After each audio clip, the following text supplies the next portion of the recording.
Now, all these days we were really talking about the deepest area of the Buddhist philosophy. We are now talking about Buddhist philosophy, and this is related to psychology also. It's not only philosophy, this is related to psychology. And now these few days we were talking about Buddhism as a philosophy. And after that we are going to talk about Buddhism as a psychology. So we are now at the deepest area in philosophy. So in talking about the philosophy of Buddhism, we have already pointed out that there are these two ways of thinking. One is called existential way of thinking, and the other is the experiential way of thinking.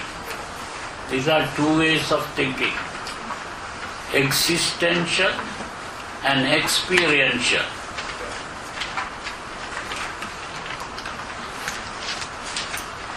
I told you there is a school of philosophy in the West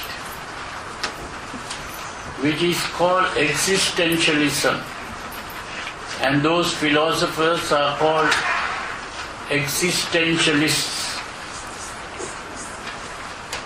What they point out is the most basic thing in life is that we exist.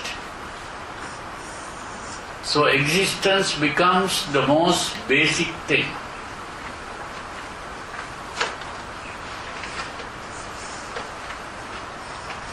Now this experiential way of thinking, we say that the most basic thing is not existence but experience. That is the difference. The most basic thing is not existence but experience. Now experience means seeing, hearing, smelling, tasting, touching, thinking, and that is all there is to experience. What we call experience is what we normally call cognition.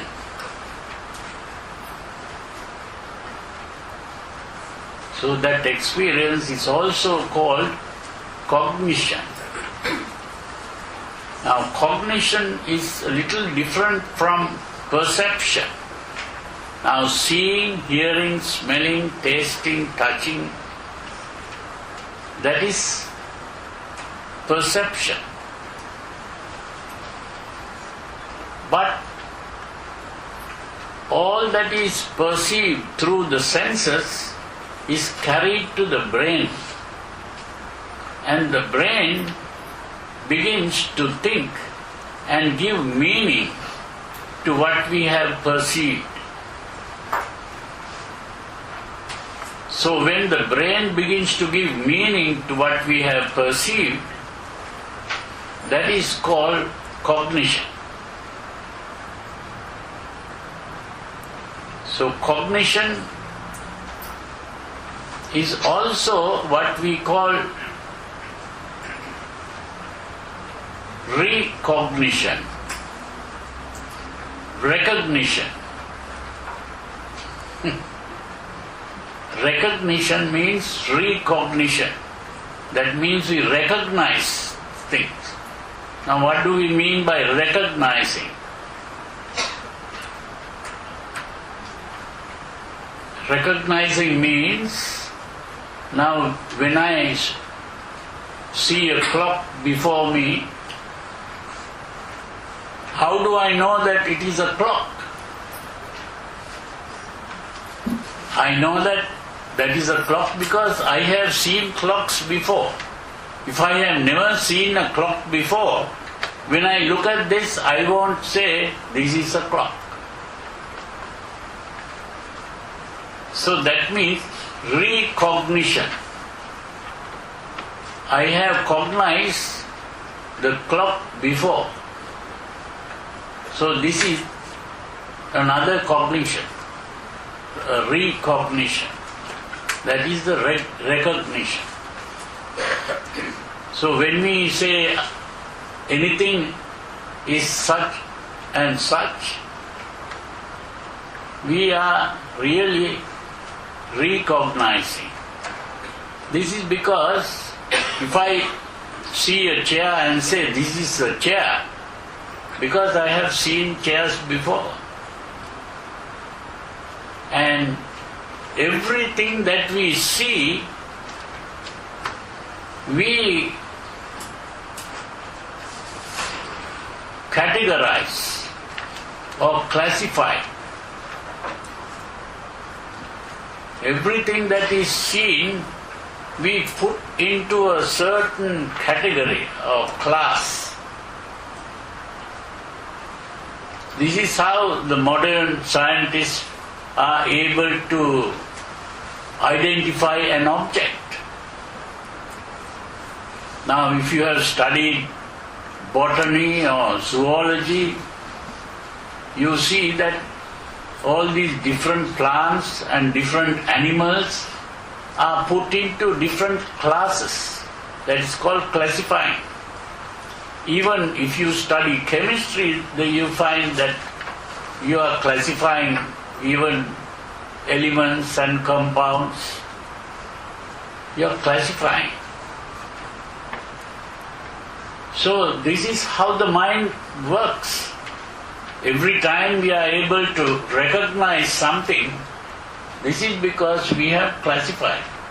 And that classification is what is called Pāpañca.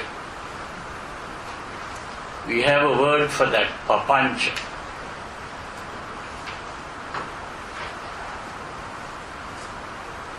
P-A-P-A-N-C-A. The C is always pronounced as ch, like CH in church.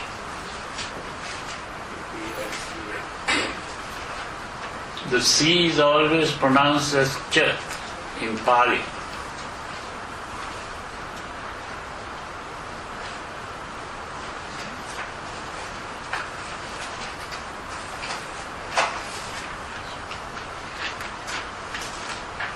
Because if you put H there, in Pali, it is pronounced as ch, so that the H is also pronounced. So if you put only C, it is pronounced as ch.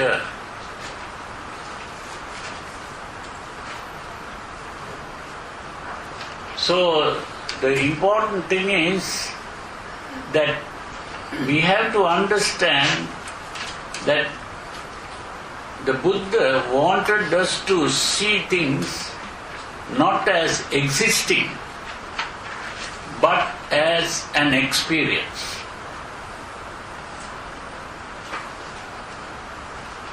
Now they have a thing called Abhidharma, and that is supposed to be the highest teaching of the Buddha. But that is really not the highest teaching of the Buddha. The thing called Abhidharma came up late in the history of Buddhism. At the beginning, during the time of the Buddha, there was no Abhidharma like that. There was Abhidharma, and that is the deep teaching of the Buddha, which is what we are talking about. The Abhidharma is to see things as an experience instead of as an existence. That is the Abhidharma. But the later Abhidharma that came up was at a time when the followers of the Buddha failed to understand the original teaching of the Buddha. So maybe some other time we can go into the history of Buddhism, but at this point we cannot go into that. It will be going out of point. So the important thing is to understand this thing called experiential way of looking at things. And why the Buddha wants us to look at it from this experiential point of view is to gain freedom from all sufferings. Because all suffering comes from this existential way of thinking. This is what the existential philosophers of today have begun to point out. They think everything is existing and everyone is existing. And it is because of this existence that we are having what is called aging and death. Because we think we are existing, we also think that we are growing old, falling sick and dying. So this growing old, falling sick and dying comes from the idea of existence. So today the existential philosophers have pointed to a problem which is the problem of existence. And that problem of existence is simply, they say, the basic thing that every human being is able to understand is that he or she is existing.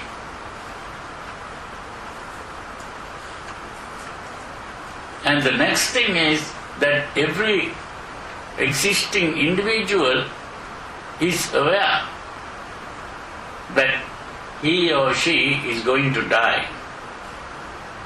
And that produces anxieties, fears, worries. That is what they are talking about. And they think there must be a solution to this. So, there was one philosopher who was a Christian. He said, the human mind is not able to solve this problem. We all have to die. We can't stop dying.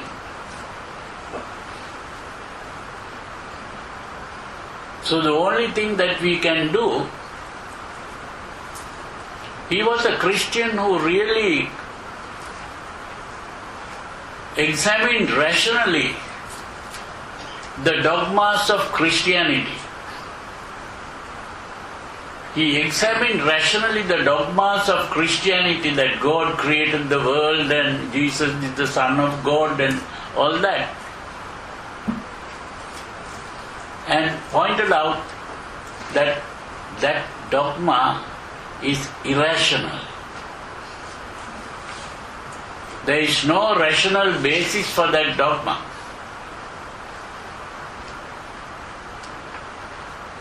And going on that, and going on reason, he came to the conclusion that we are existing. And also, we are going to die. So that became a problem. And it became such a problem that he ultimately said, the only way to solve this problem is to take the leap of faith. Even though it is irrational, we have to, out of faith, believe in God and let God solve the problem. Because the human being is not able to solve the problem. The problem of death, which is the existential problem. Now it is this same problem that the Bodhisattva, Prince Siddhartha,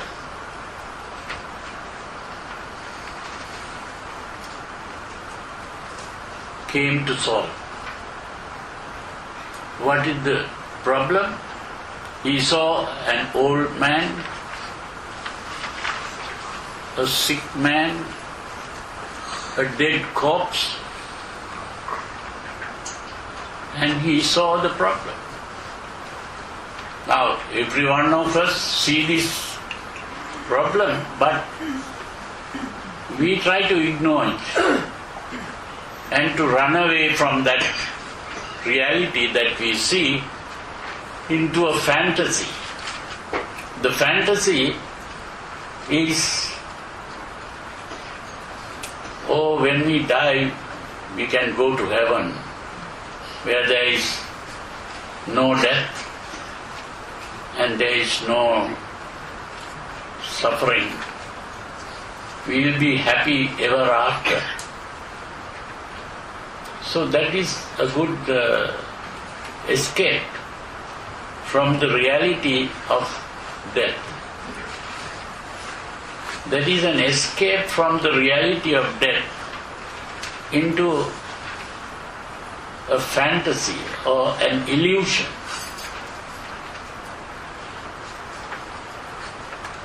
Because no one has seen this heaven,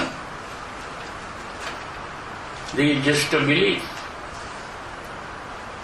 Because someone told you that there is a place like that, and then you believe it.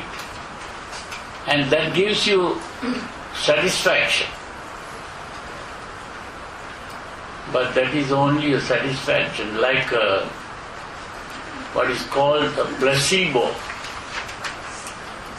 Placebo is a pill that sometimes doctors give to people, saying that that is a good medicine. It has a psychological help.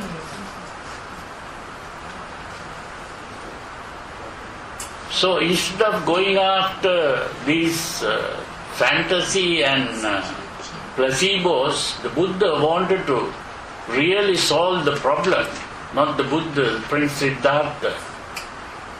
And that is how ultimately he left his wife, left his child, left his father and mother, or at least the father or the stepmother, and then left his princely life. Everything he left, went into the forest and became an ascetic.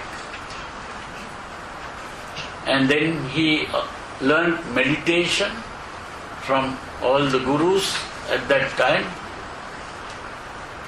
but he couldn't solve the problem.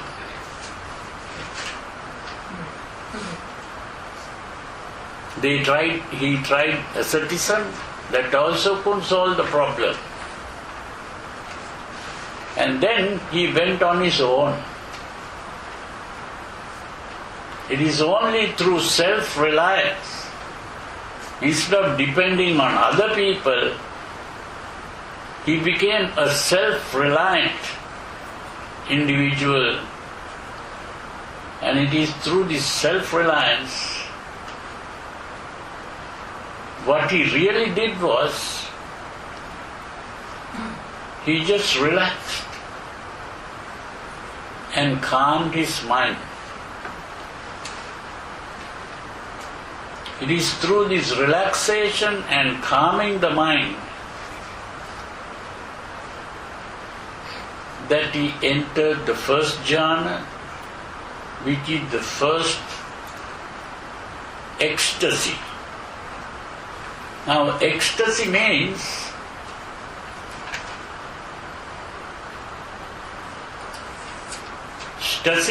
to stand. Ecstasy means to stand out.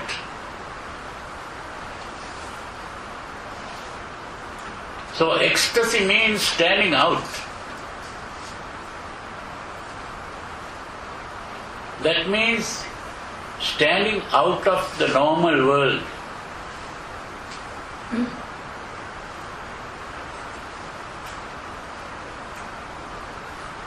So the first ecstasy was to stand out from the normal world, means the normal world is an emotional world. He came out of the emotional world where we begin to become attached to things or we begin to hate things. Those are the emotions. The basic emotions is love and hate. So love is attachment.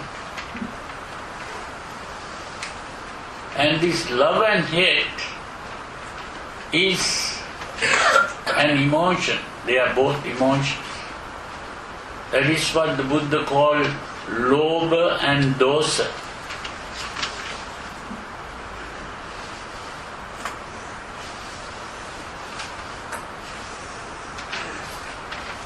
And then that produces the idea of self. Because the emotion is producing this thought, I am. The thought, I am, comes from the emotion. Because all emotions are self-centered. When the mind is free of these self-centered emotions, and the mind is calm, and the body relaxed, then you begin to experience a state of happiness. That happiness is not an excitement. It is a calm, tranquil state of the mind. Calm, tranquil, peaceful state of the mind. And when you reach that state, you have come out of the normal emotional world. That is called the first jhana. So the first jhana is an ecstasy. Ecstasy means standing out of the world.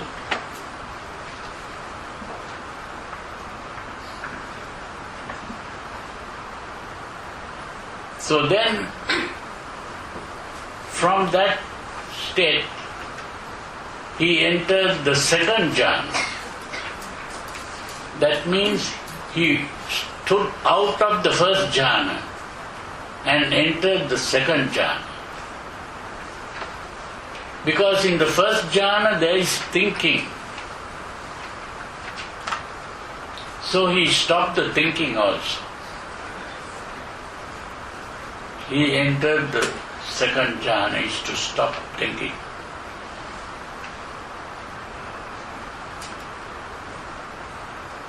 But still feels the happiness of purity of mind. And he entered the third jhana,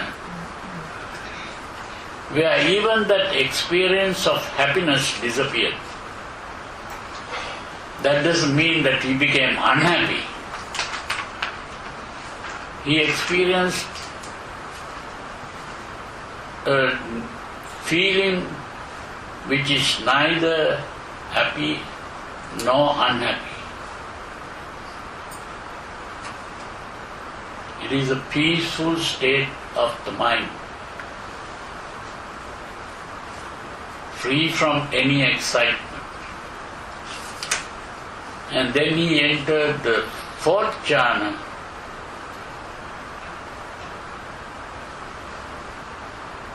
where even the feeling of comfort disappeared.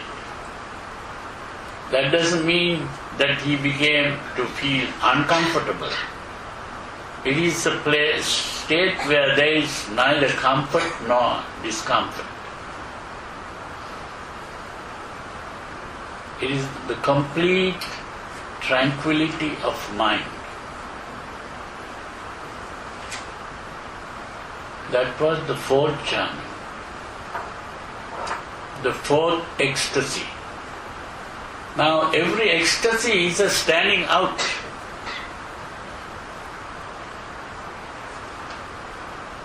Or we can use another word which is withdrawal. We withdraw from something. That is also standing out. So standing out, withdrawing is the same thing.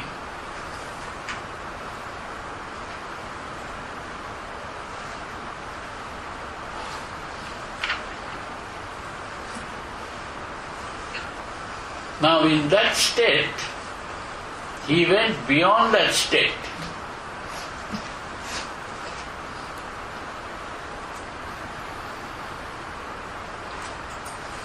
He withdrew from that state and came to the state which is called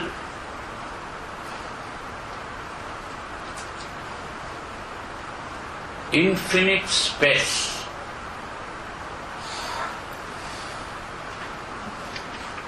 So he became aware of empty space.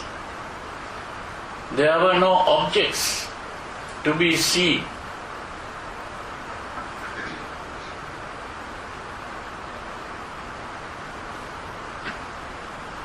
Then he withdrew from that also. And he came to the point where space also disappeared. And he was simply aware of being aware. That is called infinite conscious or perception, infinite perception.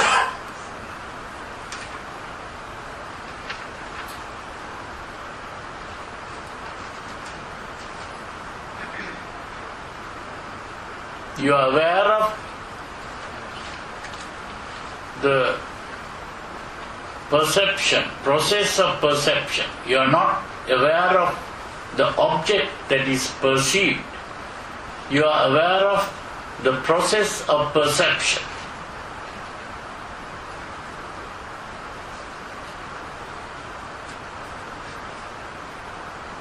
Then he withdrew from that also.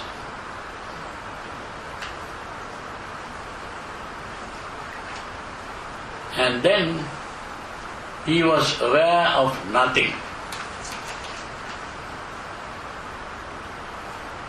He was not aware of nothing.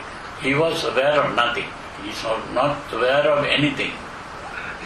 He was not aware of anything.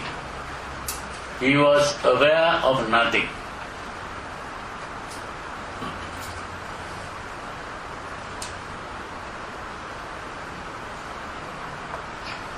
Then he realized that even being aware of nothing is an awareness. So he withdrew from that also.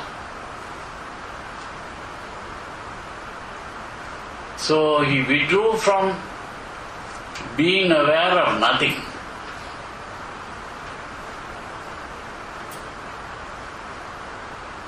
Then he came to the point where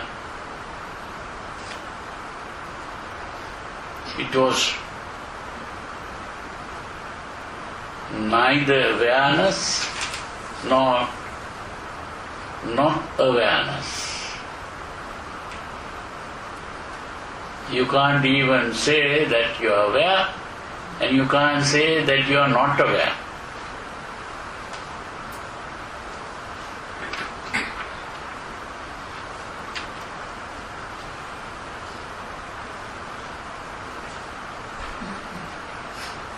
Then he withdrew from that also.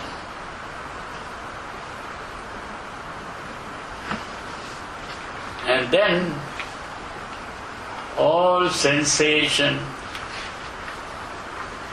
all feelings stopped completely.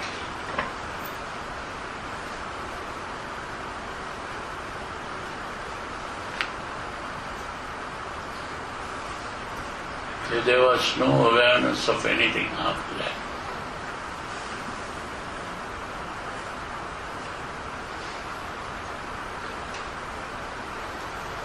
He remained like that for a while.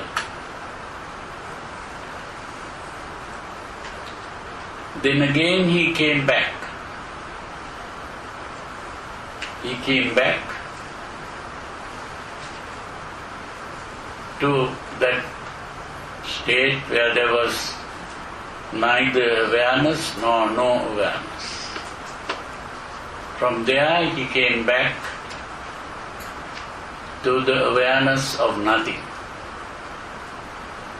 And from there he came back to the awareness of awareness. And from there he came back to the awareness of empty space. And from there he came back to the fourth ecstasy,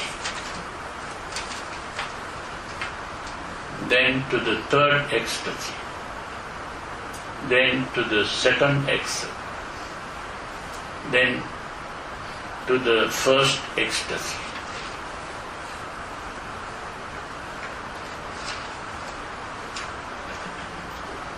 It is when he came back to the first ecstasy that he began to understand how the cognitive process occurs. He understood the cognitive process.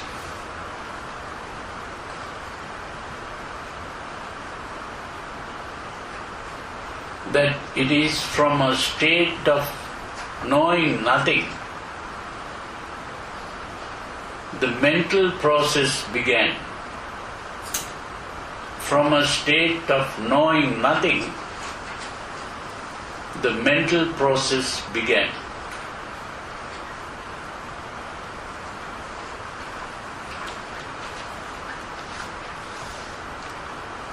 That state of knowing nothing is what we call avijja. Today wrongly translated as ignorance. It is not ignorance, it is unconsciousness. It is from a state of unconsciousness that the mental process begins. And that mental process is what he called sankhara. Sankhara means construction. It is the mental process that constructs the world that we are aware of.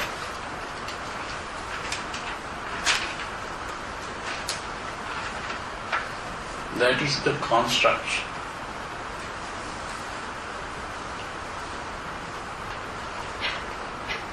Sankhara.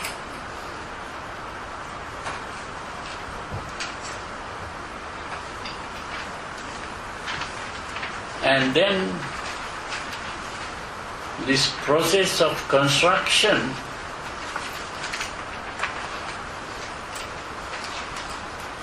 is in three parts. There are three parts to this process of construction.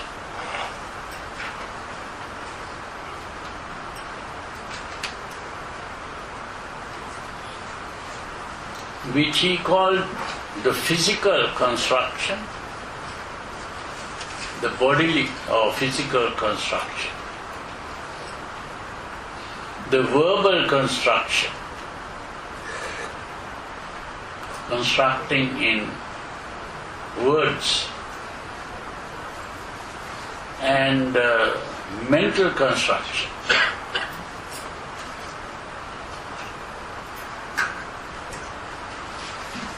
What he called the mental construction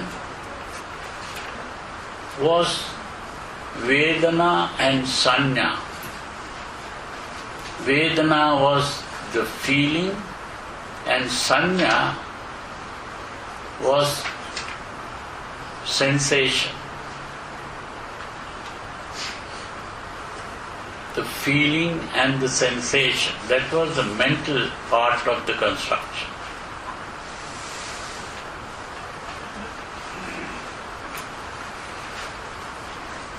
The verbal part of the construction is to ask a question and answer the question. You ask, what is this? That is the question. Oh, this is a tree. That is the answer. Or you can ask, what is this? This is breathing in. Or what is this? This is breathing out. Now, that questioning and answering, that is how we form what is called a concept. Every time we form a concept, we are asking a question and answering the question. That is the concept. So, the verbal thinking or the verbal construction is simply what we call forming a concept.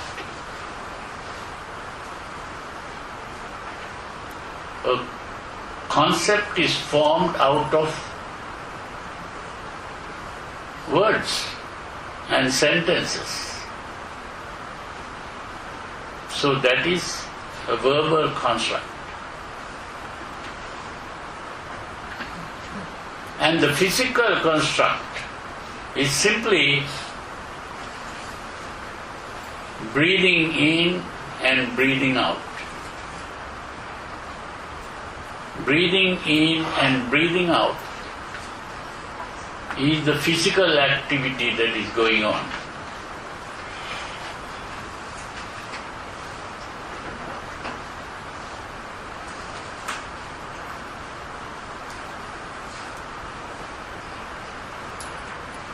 That is important to understand.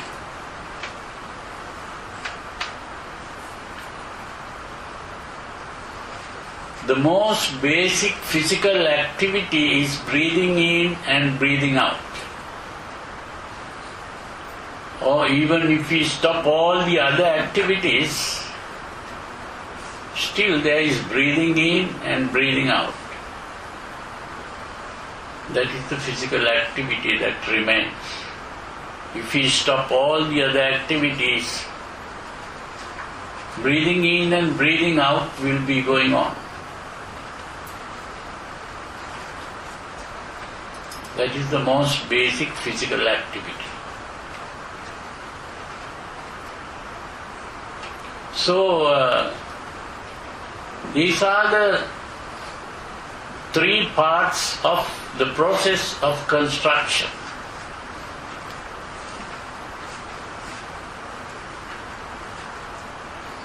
The process of construction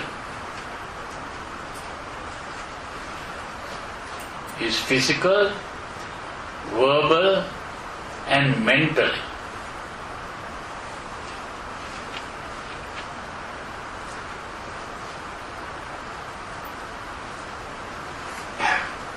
And even in our thinking, I have pointed out that there are two things: the formation of an image, and there is a verbal statement. Now that formation of the image comes from Vedana and Sanya, the mental part of the construction. And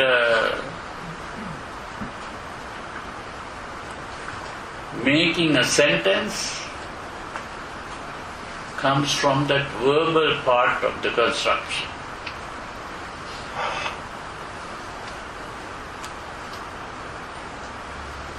Then of course, we also have to be living. That part is coming from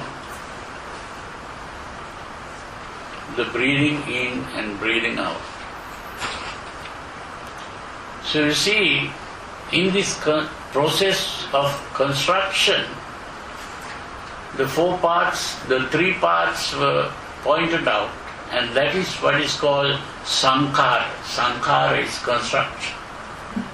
Now once the construction occurs,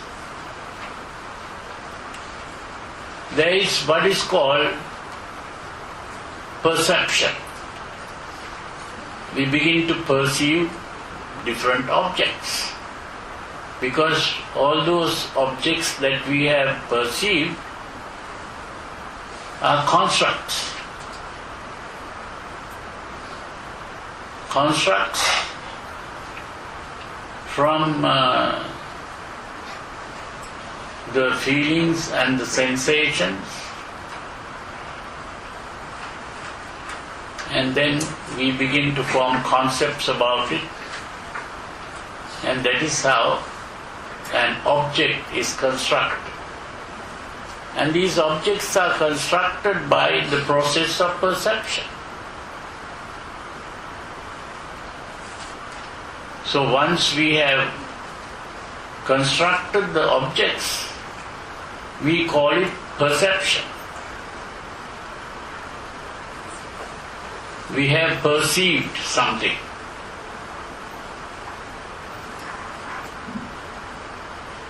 And that is vijnana. Sankhara paccaya vijnana, which means having constructed, we perceive. And when we perceive, what we perceive is seen as an image, and we also give a name to identify it. So whatever we perceive as an object is really an image in the mind. It's like taking a picture. It's an image. And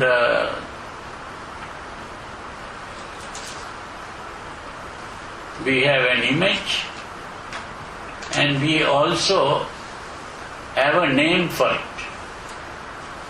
That is the nama and the rupa. Nama means name, rupa means the mental image. That is the object.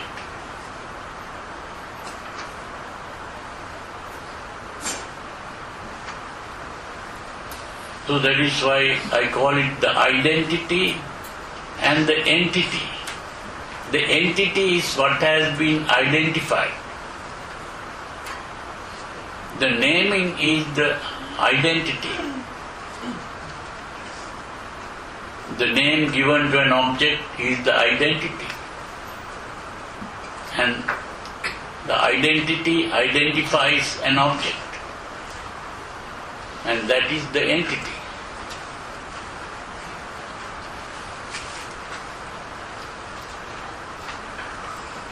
Now once we have perceived in this way, we have constructed a world. When we have perceived objects, we have constructed a world.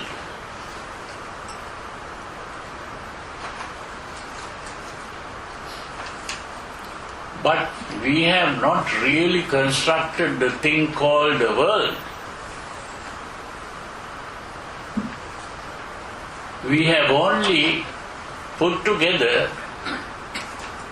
what is seen with the eyes, what is heard with the ears, what is smelt with the nose, what is tasted with the tongue, and what is touched with the body.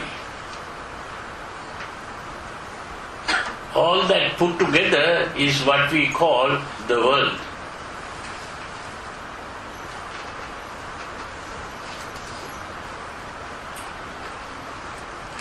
We are not really seeing a world outside. All this is inside, not outside.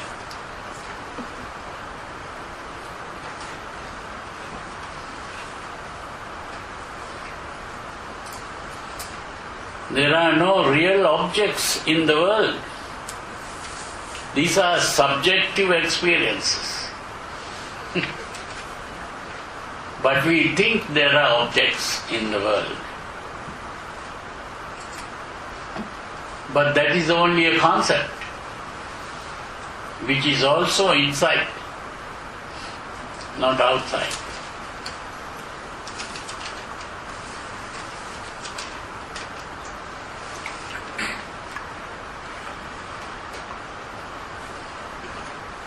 So this is why the Buddha called what we call the world Salayatana. Salayatana means the 6 ayatanas.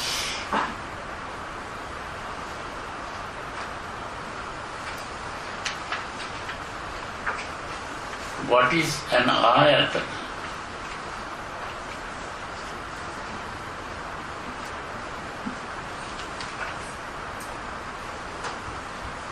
So we can just call them the fields of experience, the experiential fields. The eye field, the ear field, the nose field, the tongue field, the body field, and the mental field. These are fields of experience.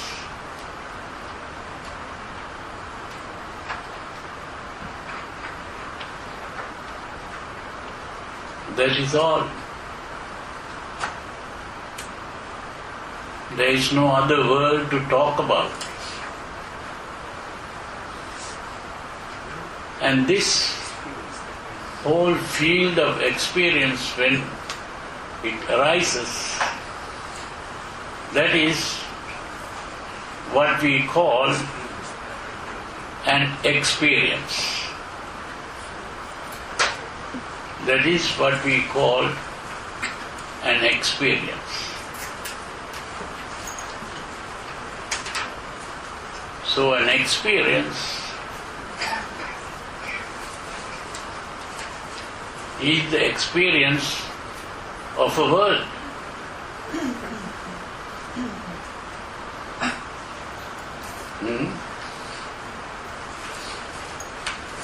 And when we experience this world, we think the world exists.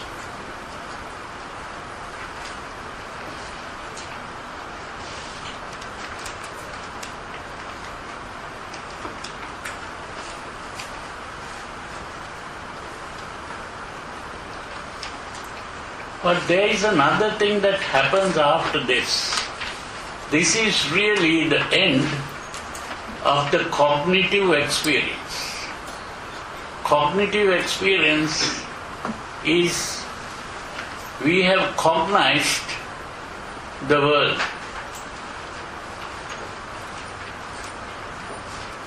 And in cognizing the world, we are also not only thinking of seeing as something that is happening in the immediate present.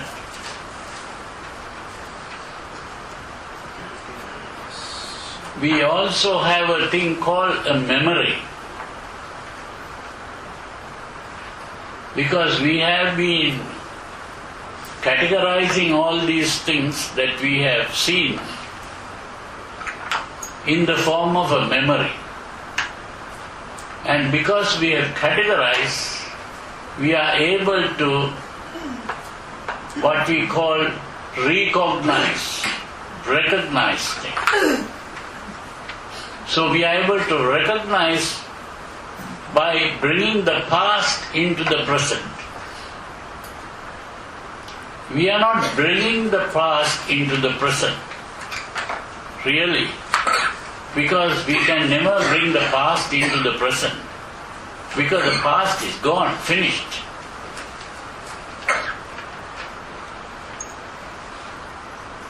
But the images that we have produced in the past can be reproduced in the present.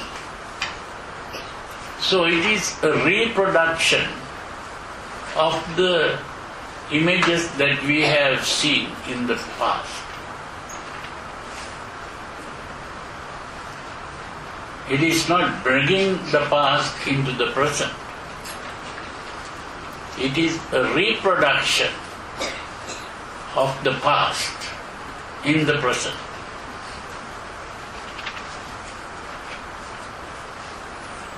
That is what we call recall. To recall is to reproduce the past.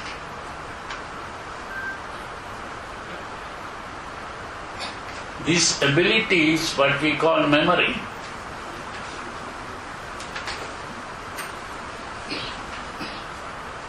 So you see,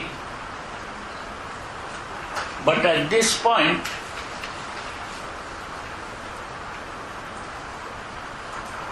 we were mainly talking about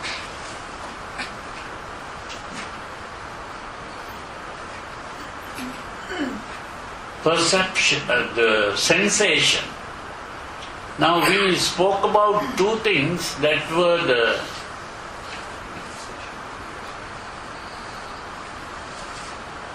mental construction, feeling and sensation. In this cognitive process, we were using sensation, and I have told you earlier what we mean by sensation. If we talk about the eye, when we see a color, that color is the sensation.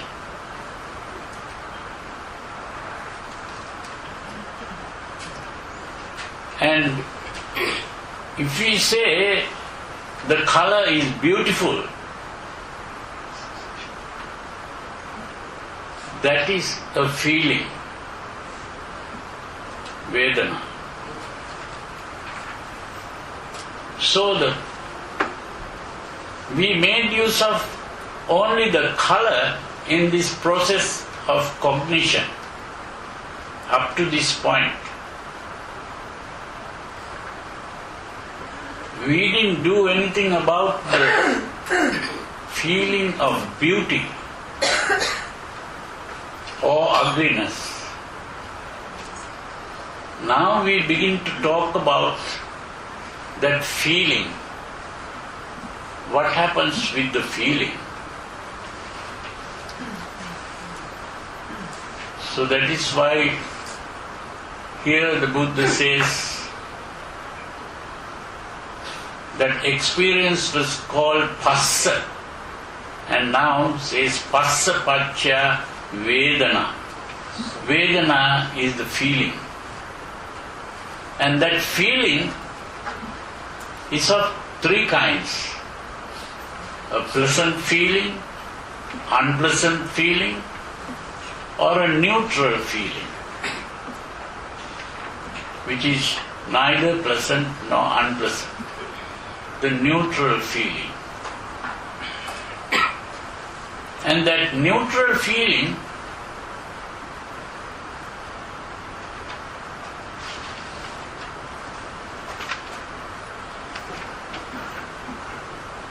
is also experienced, but out of these three feelings, the pleasant feeling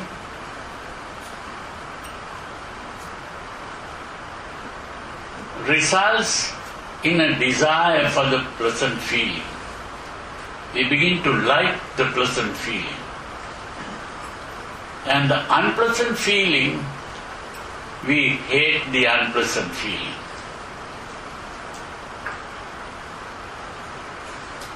And the neutral feeling, we don't specially like it or dislike it, but we get the feeling that something is there.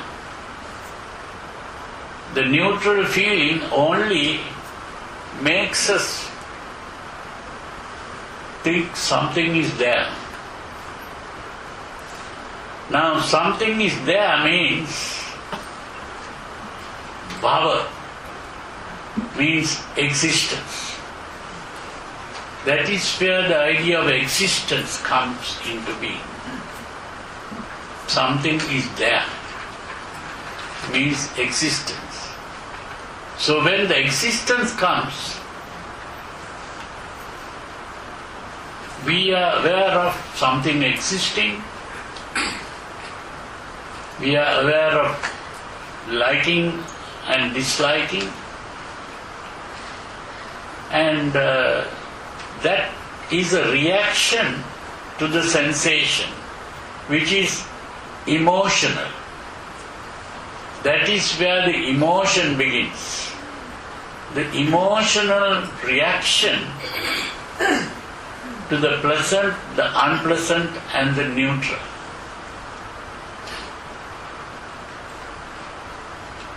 So the emotional reaction to the pleasant comes in the form of a desire. When this reaction occurs, what happens?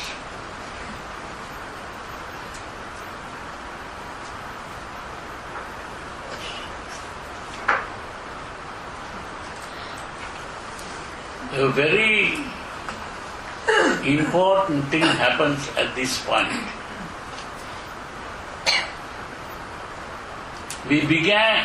All this time we were aware of a world which was outside. Now we begin to become aware of something inside, the desire. So there are two things, the desire and what we desire. What we desire is the object, and the desire is subjective. So there is the subjective desire and an objective object that we desire. The pleasant sensation, and when we hate the unpleasant sensation, that also creates a subject and an object. The subjective part is the hatred, and what I hate is the object.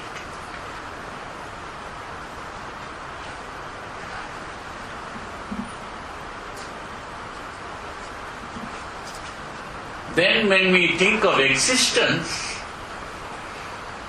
with the neutral sensation, we begin to see that there is the existence of an object and the existence of a subject. And the subjective part, what do? We personalize it and say, this is mine. We make the subjective part mine. We personalize it. And the objective part is seen as the other, something foreign to me.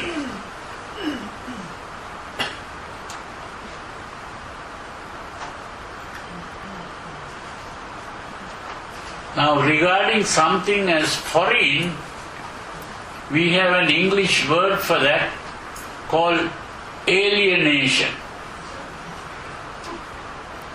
To regard something as foreign is called alienation.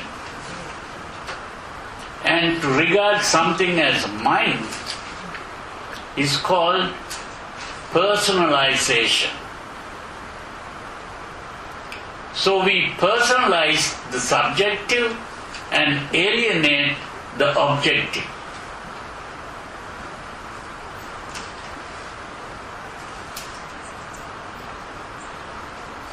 And what has been personalized becomes myself.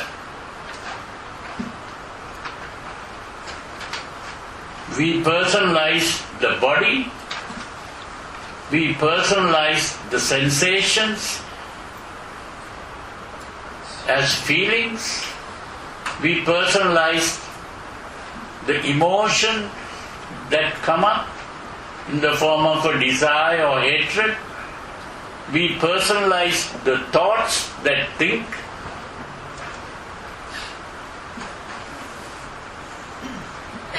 thinking that there is something is existing, that is a thought.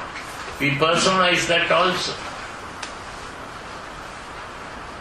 And these things that we personalize is what are today called aggregates.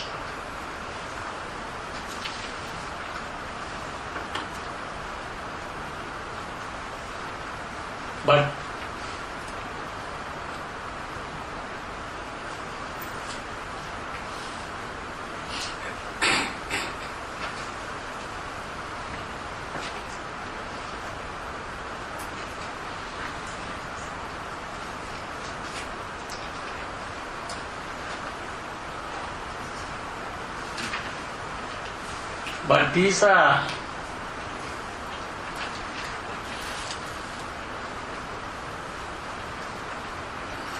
I don't like to call that aggregate because it doesn't convey the meaning.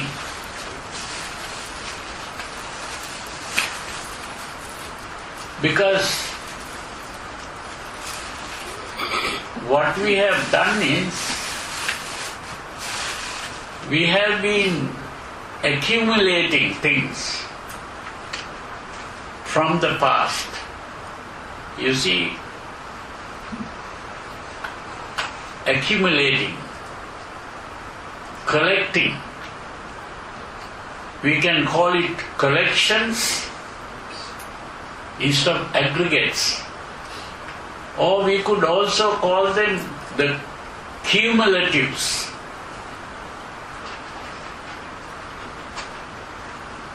Cumulatives or collections. Collections may be a simple word than cumulative. So we can use the word collections instead of aggregates. Because we have collected all the past experiences and we are holding on to them. And it is because we have collected these past things that we begin to think of something as a static thing. Now it is like looking at a movie. When we look at a movie, we are seeing a series of pictures going very fast. We collect all those things together and see it as some individual is doing something, running or dancing or singing songs. All these are collections of a series that we collect together to appear like a static thing. There is nothing static about it. It's a dynamic process that is going on, changing all the time. But we think of something static because we have collected these things together. So it is this collection. It's not just an ordinary aggregate.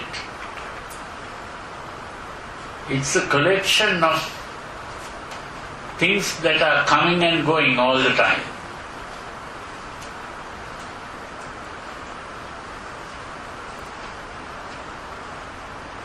So when we think of the body or feelings or emotions or even thoughts, these are dynamic processes going on all the time. It's like a flame. When we look at a flame, what are we looking at? Something that is changing every second. But we think of the flame as a separate entity that is static. There is nothing static about it. In the same way, when we see a person, that person is also a changing process there, going on. But in our memory, we keep it as a static thing. Now, even when I see the clock here, that is just a thing like a photograph, and the eye is taking a photograph. When I go out of this place, that photograph is not in my mind. But because I have a memory, I think there is a clock here. Even when I am absent, there is a clock here. But there is no clock here when I am absent. Only when I am present I see a clock there. But if you come here and I am absent and you see the clock, you think there is a clock here. But actually, that clock is in your mind, not there. You see, there was this philosopher from Berkeley, from Ireland, called Berkeley. He's the one who said, everything that we see in the world is simply a thought. So people ask, if there is a tree in a forest that no one has seen, and the tree falls, is it a truth or is it not a truth? So though he couldn't answer that question properly, so he said, well, even though I don't see or you don't see it, God sees it, and therefore it is there.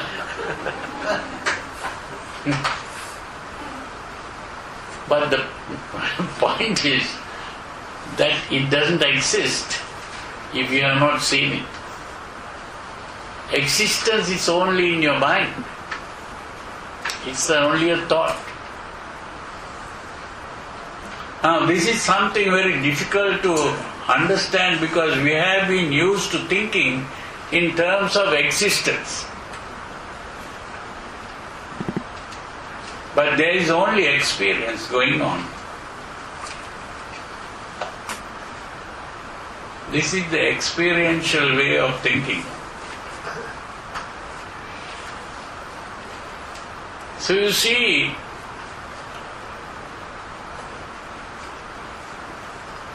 by dividing into the subjective and the objective and by personalizing the subjective, we have created a self. Through the cognitive process alone, we only created the world. But it is from this emotional part where the reaction occurred, the emotional reaction occurred, that the self came into being. It is the emotional part that created the self. This is the most important thing to understand. There was no self before that. The cognitive part did create the self. But the affective part, the emotional part, created the self.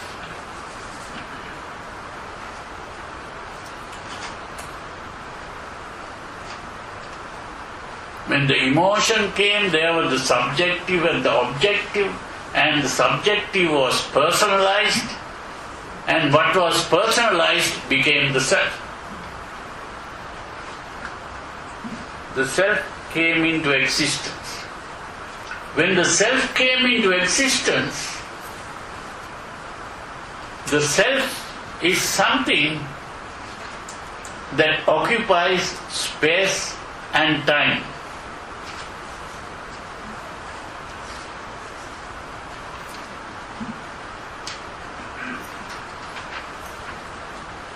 Now the world, once the world came into being, there was space and time also. But when the self came into being, then the self also had space and time.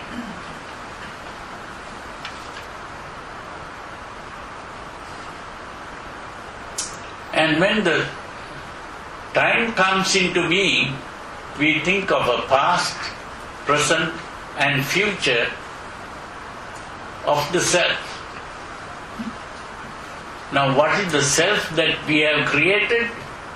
The body has become the self.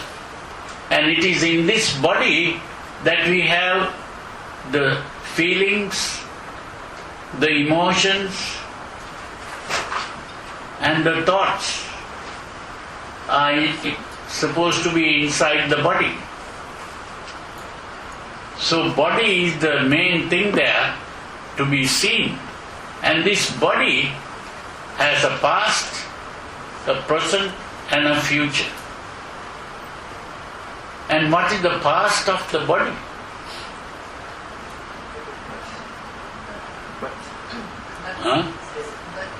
Birth. That's right. The past of the body is the birth.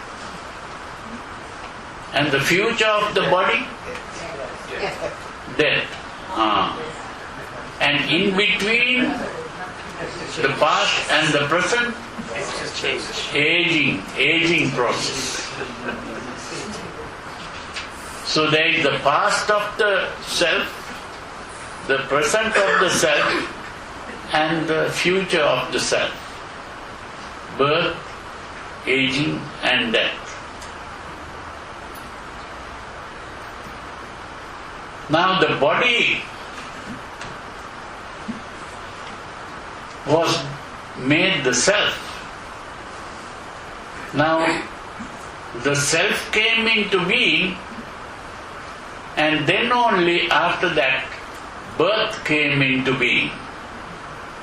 Which came first, birth or the self?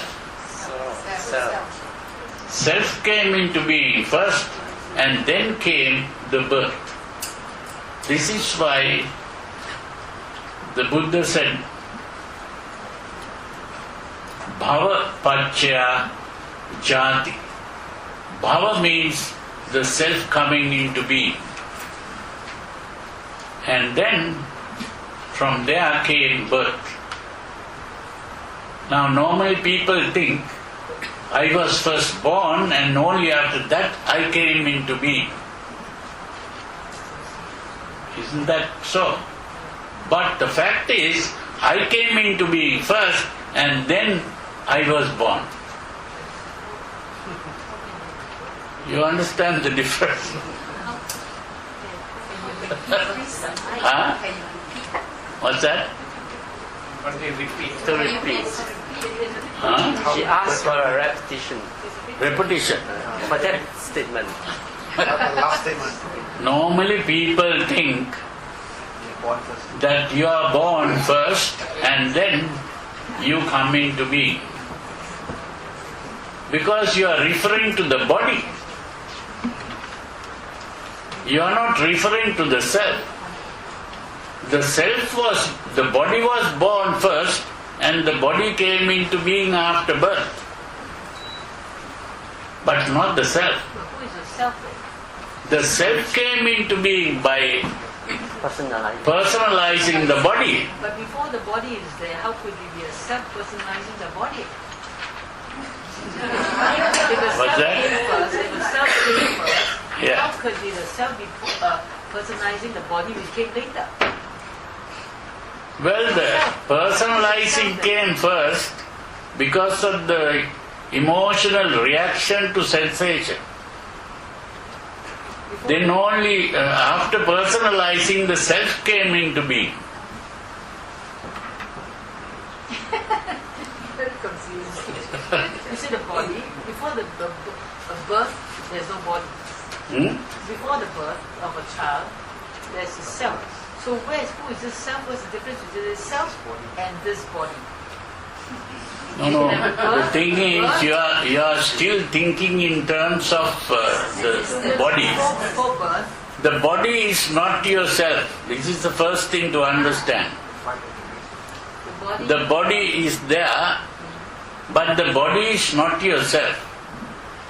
But by personalizing, you personalize the body.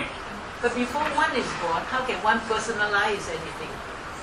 There is no one to be born, that is the problem. No one is born, that is the problem. Only the body is born. The body is born. There is no person to be born. The birth of the body doesn't mean a person is born. The self. Then who is Huh? the self? Huh? Then who is this self before it's born? There is no self.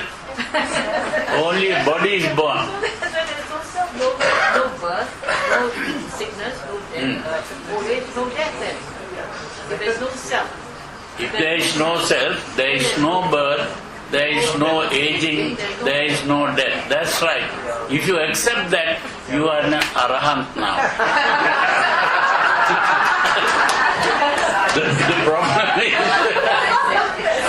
The problem is that you can't accept it. This is the problem. Because you are personalizing the body.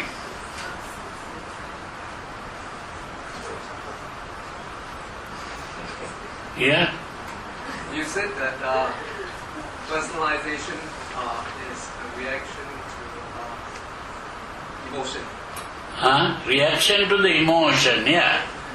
The reaction to the emotion led to the personalizing. Yeah, okay. But emotion is a result of sensation. Huh? Reaction to sensation. Yeah. I'm going backwards now. So sensation comes from the five senses. Yeah, that's right. Plus one, which is the mind.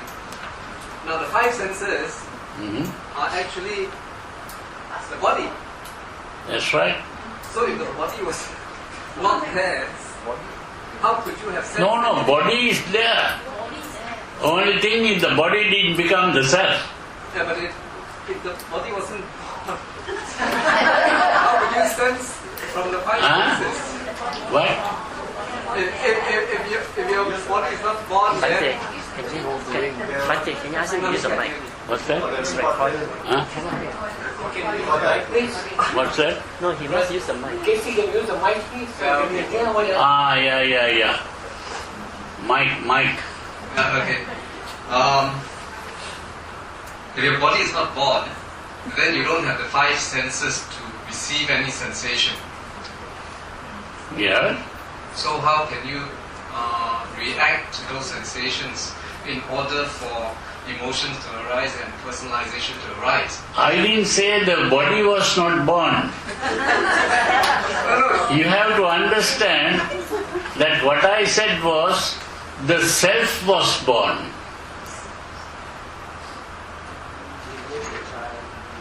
Not the body was born.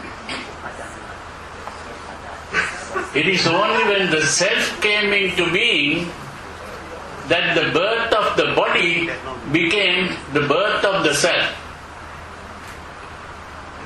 If you identify the body as yourself,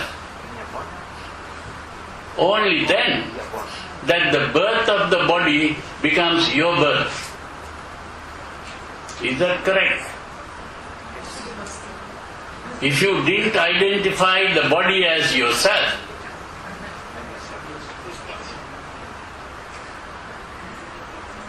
then the birth of the body is not your birth.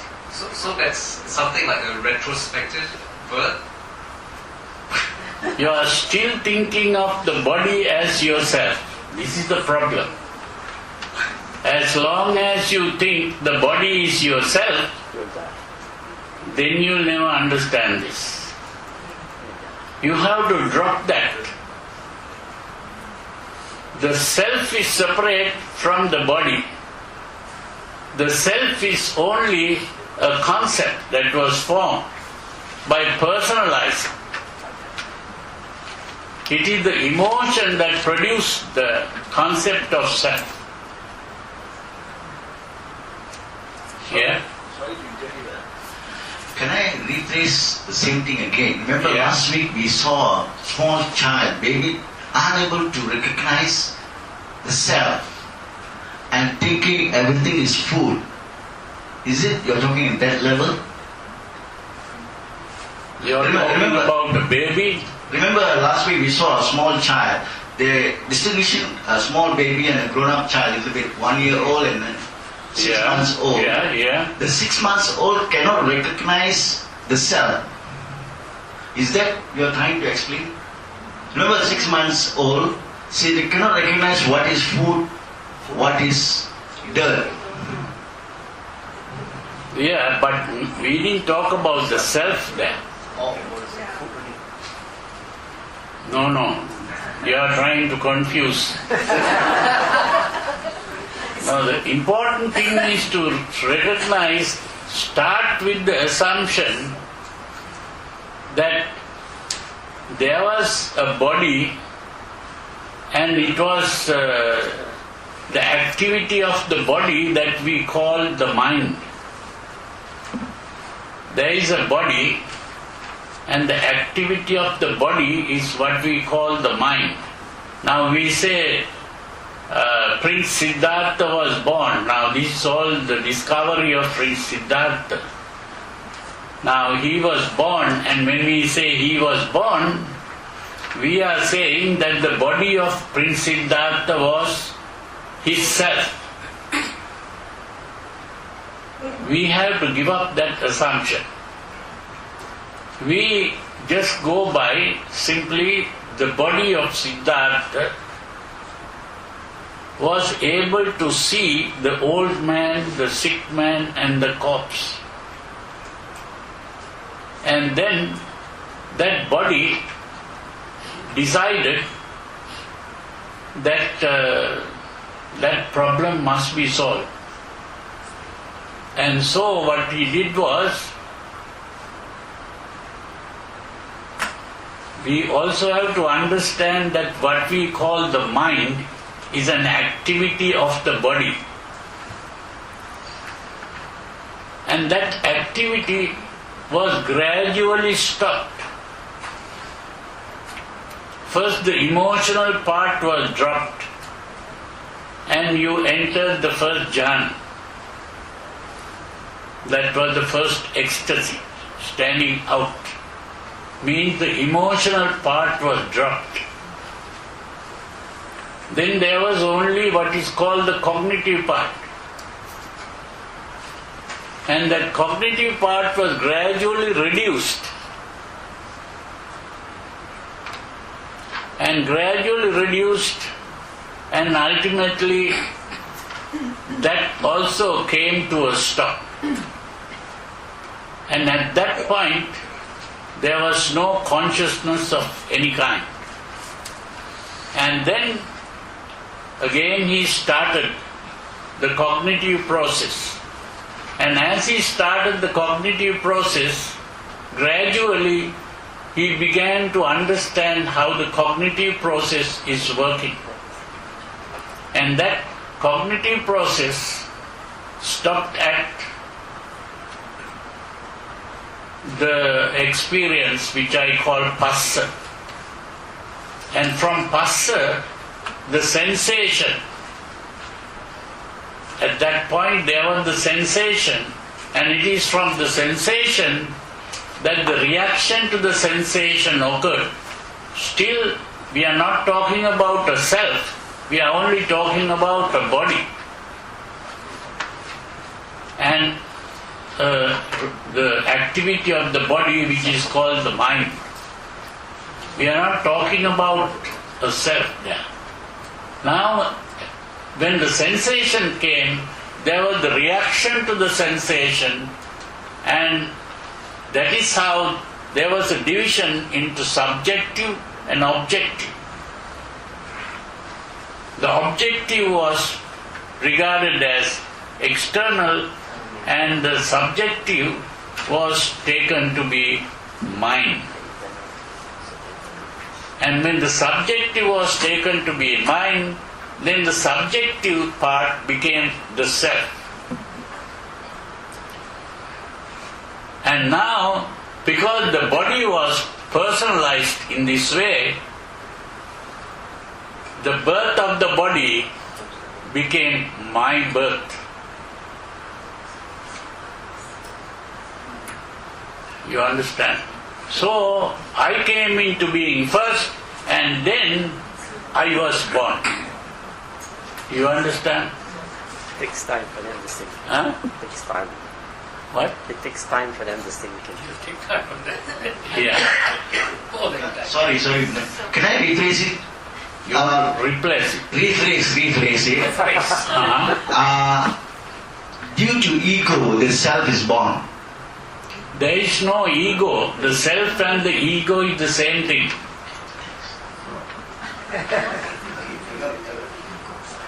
So the self came into being, or the ego came into being, and the ego was seen as the body.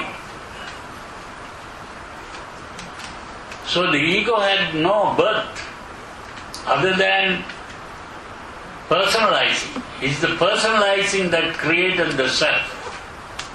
And the self, because it personalized the body, the birth of the body became myself, my birth. So the aging of the body became the aging of the self. Yeah? Bhante, we got a problem. Yeah? Because as a child born into the world, Yeah? he doesn't have a choice. Huh? He doesn't have a choice.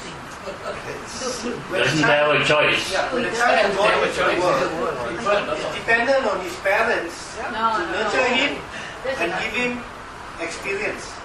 Yeah? And what we are doing here is we are actually unlearning all what we have actually Precisely. learned. That's right.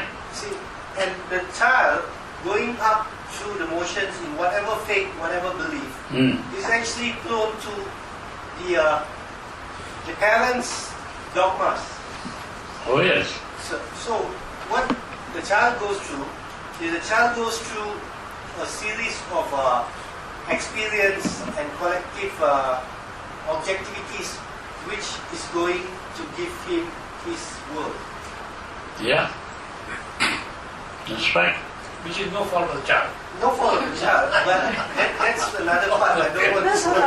But coming back to that, Bhante, can you explain to me in terms of what you mentioned about the clock and memory? What I see is things, space, time. We also have shape in terms of dimension. Mm-hmm. But when we store things in memory, it is always in two dimensions. It's always flat. Yeah. How do you correlate memory in terms of dimensional to time and space? Well, I told you time and space are products of the mind. These are not realities. These are products of the mind. And so, you have this idea of time and space, that's all. But that part, what we come to learn when we are born, Yeah. conventions. Example like time zones.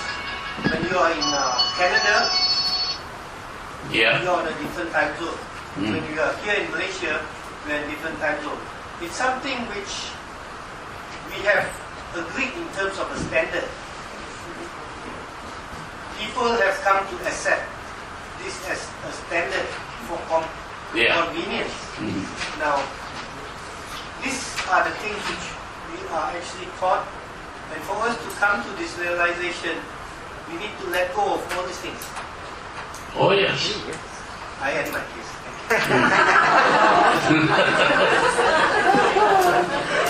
Yeah.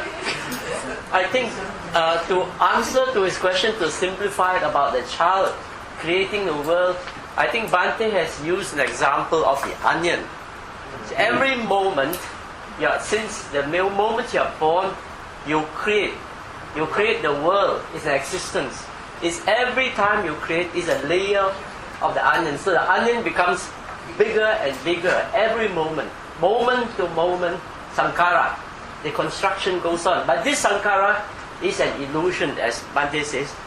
We think it's an existence, but actually it is an experience.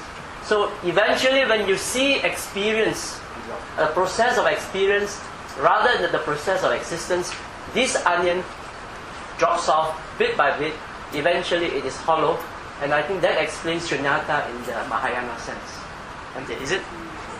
It is hollow. Eventually the whole onion you shape. Yeah. Then you see process of experience rather than process of existence. The whole thing That disappears. is the meaning of sunyata. Sunyata means emptiness.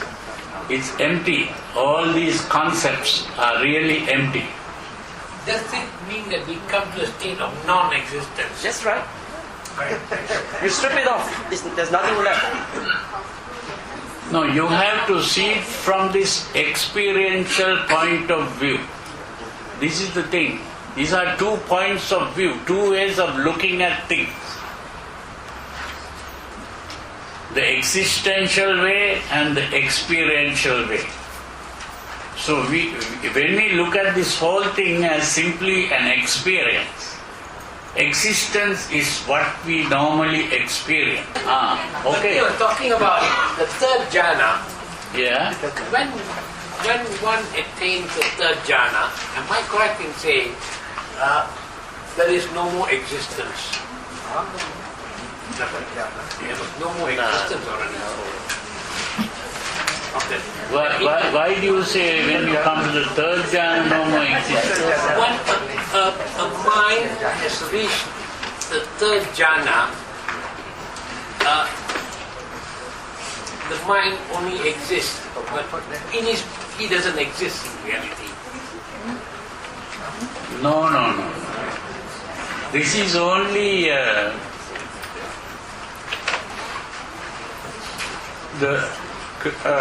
certain amount of stopping of the mental activity. That is the third jhana. But I said, it is the emotion that produces the idea of self, not the reason. It's not a rational concept. It is an emotional feeling, the idea of self. And so, when you come to the first jhana, the feeling of self disappears. That feeling of, because the emotions are absent in the first jhana. When you come to the first jhana, the feeling of self disappears. And this is why some people think, myself has disappeared, I have united with God. You understand? Just like the river falling into the ocean loses its identity and becomes the ocean. So in the same way, the human being who thought in terms of a self, the self disappears, and because this human being has been thinking of a God, thinks, now I have united with God. You see? And so they think God exists because I have united with God. You see? So that kind of experience can lead to that delusion.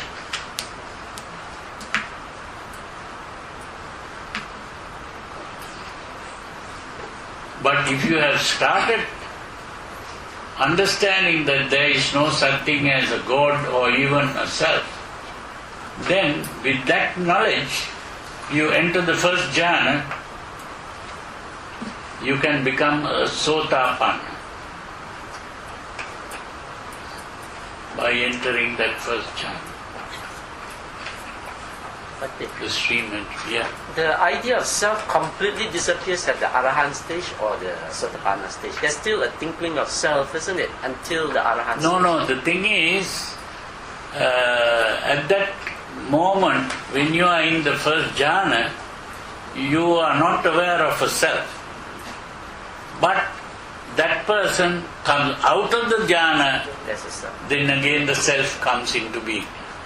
Only at the Arahant The stage. Arahant is a person who has gone and understood properly The self. there is no self, because the Arahant is free from the emotions. And so the Arahant is not coming back It doesn't again. fall back. Doesn't fall back, yeah. That's right.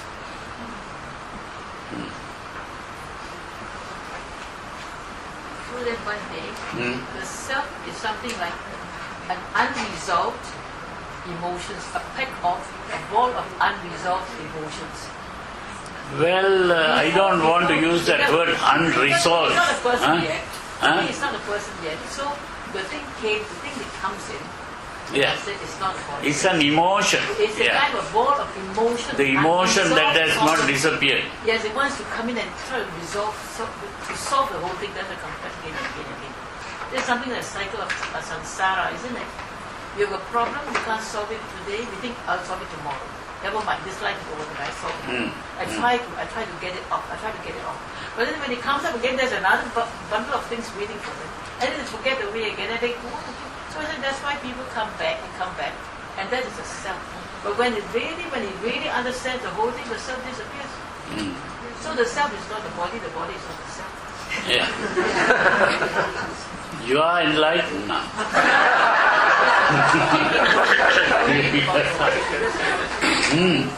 Bhante, one question, Bhante. Yeah? When Bhante just said that when a person reaches the first jhana and he thinks he is already free, like an ocean, he thinks he's joined God. But what about a person who thinks that there is no God? Who is already gone through this? If he doesn't think there is a God, then he knows the self was an illusion that disappeared when the emotions were absent.